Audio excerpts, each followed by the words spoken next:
Friends, நான் சொல்லப் போற கதைய நீங்க கொஞ்சம் கற்பனை பண்ணி பாருங்களேன். ஒரு ஊர்ல ஒரு அம்மா இருக்காங்க. அவங்களுக்கு 2 பசங்க. அந்த 2 பசங்களும் ஹையர் ஸ்டடீஸ்க்காக வெளிநாட்டு போய் படிக்கலான்னு போறாங்க. அவங்க படிச்சுட்டு வர்றதுக்கு ஒரு 5 வருஷம் ஆகும்.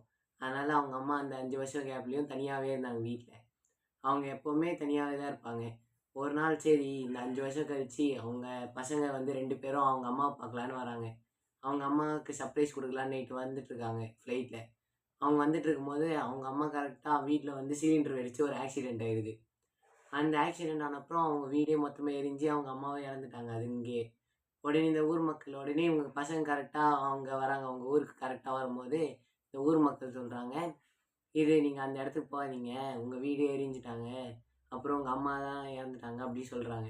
இவங்க உடனே அவங்க நம்பல. ஃபர்ஸ்ட்டு ஒரு வேள நம்மளே திருப்பி பிராங்க் பண்றாங்க போல. அப்படி யோசிச்சுட்டு இவங்களும் சரி நைட்டு தானே இப்ப போய் பார்க்கலான்னு பார்த்தா, இவங்க போறாங்க. பார்த்தா வீடே எரியாத மாரி இருக்கு. எரிஞ்சதுக்கு அடையாளமே இல்லாம புதுசா வீடு இருக்கு.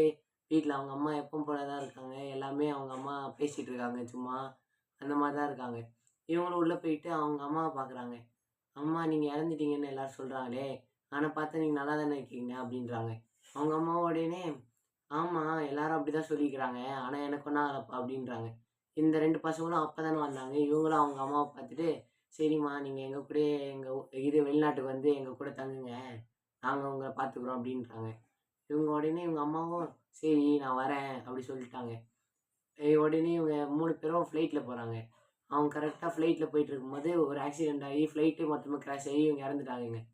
உடனே அவங்க இறந்தப்புறம் அவங்க அம்மாகிட்ட கேட்டாங்க, "ஏம்மா எங்கள கூட்டு வந்து இப்படி எங்கள இறக்க வச்சுட்டீங்க?" அப்படின்னு கேட்குறாங்க.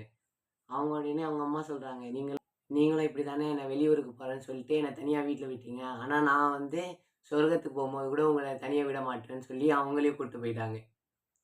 இந்த கதையிலேருந்து நம்ம என்ன தெரிஞ்சுக்கிறோம்னா, நம்ம பேரண்ட்ஸ் எப்பவுமே நம்ம தனியாவே விடக்கூடாது.